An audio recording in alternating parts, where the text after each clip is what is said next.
السلام علیکم دوستو، کیا حال ہے آپ سب کا؟ کہانی گھر میں آپ سب کو خوش آمدید۔ چلیے آج کی کہانی شروع کرتے ہیں۔ ایک گاؤں تھا، اس میں بہت سے چھوٹے چھوٹے مکان تھے۔ انہی میں سے ایک مکان میں ایک میاں بیوی رہتے تھے۔ یوں تو دونوں ایک دوسرے کو بہت چاہتے تھے، لیکن ان میں جھگڑا بھی بہت ہوتا تھا۔ میاں کہتا، بڑی بی ذرا دروازہ تو بند کر دو۔ بیوی کہتی، ارے واہ، میں کیوں بند کروں؟ تم نے کھولا تھا، تم ہی بند کرو۔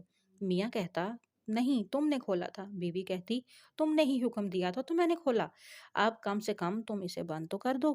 میاں کہتا، میں نے ساری عمر تمہارے لیے محنت کی ہے، اب تم ذرا سا میرے لیے دروازہ بھی بند نہیں کر سکتی؟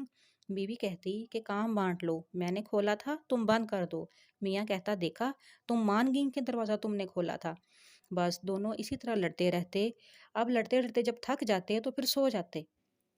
ایک روز بیوی بولی، سنو، ہم دونوں عمر بھر لڑتے رہے، سارے گاؤں والے ہم پر ہنستے ہیں، آؤ اب لڑائی جھگڑا ختم کریں اور ایک کام کریں، اپنے شادی والے کپڑے نکالیں، تم دولہا بنو میں دلہن بنوں، پھر ہم نوجوانوں کی طرح بیٹھ کر کھانا کھائیں۔ بڑے میاں کو یہ خیال بہت اچھا لگا۔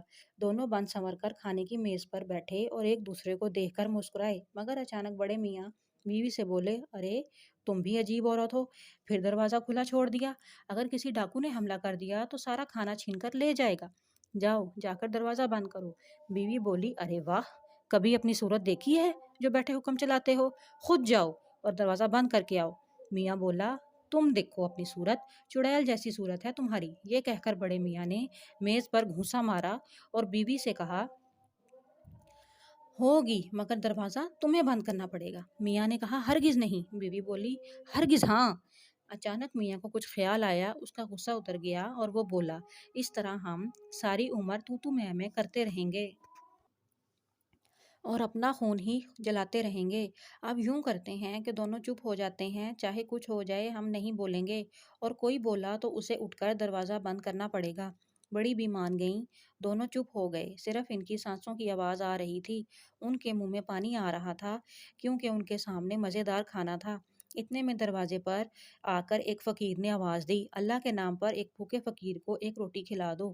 گھر والوں نے کوئی جواب نہ دیا تو فقیر کھڑا انہیں دیکھتا رہا، پھر اس نے ہمت سے کام لیا اور اندر چلا آیا۔ وہ کیا دیکھتا ہے کہ ایک مرد اور ایک عورت کھانے کی میز پر بت بنے بیٹھے ہیں۔ فقیر نے سوچا کہ شاید دونوں بیٹھے بیٹھے مر گئے ہیں۔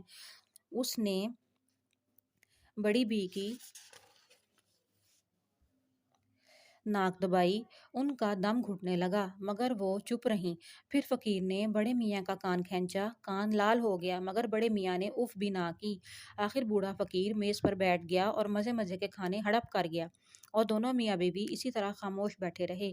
اب فقیر نے اپنا منہ پونچھا اور مرغی کی ہڈیوں کا ہار بنا کر بڑے میاں کے گلے میں ڈال دیا۔ بڑے میاں دم سادے بیٹھے رہے اور فقیر ہنستا ہوا چلا گیا۔ کچھ دیر بعد ایک چور نے کھلے ہوئے دروازے سے جھانک کر اندر دیکھا۔ کیا دیکھتا ہے کہ ایک عورت اور ایک مرد بت بنے ہوئے بیٹھے ہیں۔ وہ سمجھا کہ دونوں لکڑی کے بنے ہوئے ہیں۔ اس نے عورت کی گردن پر گدگدی کی لیکن وہ چپ ہی رہی۔ پھر چور نے بڑے میاں کے بال نوچے، وہ بھی خاموش رہے۔ آخر چور نے گھر کا سارا سامان ایک بوری میں بھرا اور لے کر چلتا بنا۔ اب ایک کتا گھر میں گھس آیا۔ اس نے دیکھا کہ بڑے میاں کے گلے میں مرغی کی ہڈی کا ہار پڑا ہوا ہے۔ اس نے بڑے بڑے دانت نکال کر بڑے میاں پر حملہ کر دیا۔ بڑی بی نے جو یہ دیکھا تو چلائیں، کتے کے بچے، تو چاہتا ہے کہ میری میاں کو پھاڑ کھائے؟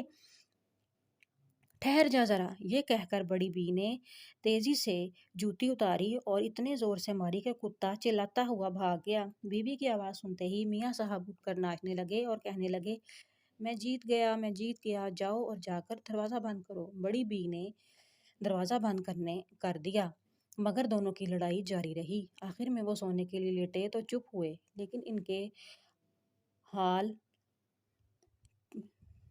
بہت برے تھے اور ان کے پیٹ دونوں کے خالی تھے اور وہ بھوک سے شور مچا رہے تھے۔ یہی ان کے جھگڑے کی سزا تھی۔